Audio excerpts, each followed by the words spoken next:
বিশ্বনবী দেখতে কেমন ছিল? আমরা দোয়া করি এভাবে। বিশ্বনবী মাঝে মাঝে দোয়া করতে করতে বৃষ্টির জন্য যখন দোয়া চাইতেন, আরাফার ময়দানে যখন দোয়া চাইতেন, দোয়া করতে করতে হাতটারে উপরের দিকে করতেন। বিশ্বনবী মাঝে মাঝে আবেগের চোটে এইখান থেকে হাতটা এই জায়গায় নিয়ে যেতে। বিশ্বনবী যখন হাত আবেগের চোটে উপরের দিকে উঠাতেন, বিশ্বনবীর বগল দেখা যেত। সাহাবারা বলতেন হাত্তা ইউরা বায়াদু ইবিতাইহি, এই সুযোগে আমরা দেখতাম ওনার বগলটা ধবধবে সাদা, কোনো দাগ ছিল না।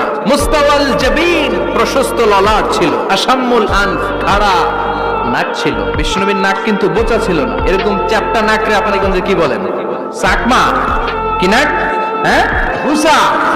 নাক বুসা বা বোচা। বিশ্বনবীর নাক এই চাকমা স্টাইলে নাক ছিল, খাড়া ছিল, খাড়া নাক ছিল। সুবহানাল্লাহ পড়ো। মুফাল্লিজুল আসনান, দাঁতগুলো ছিল পরিপাটি। বিশ্বনবীর দাঁতের দিকে তাকালে, বিশ্বনবীর হাসির দিকে তাকালে মনে হতো হাসিতে যেন মুক্তা ঝরে। এই চমৎকার দেহটা নিয়ে যখন আয়নার সামনে দাঁড়াতেন, বিশ্বনবী জোস জোস পোজ দিতেন। এখনকার ছেলেপেলেরা বলে আয়নার সামনে দাঁড়াইয়া দেই জোস জোস পোজ, আচ্ছা না নাই? বিশ্বনবী জোস জোস পোজ দিতেন না?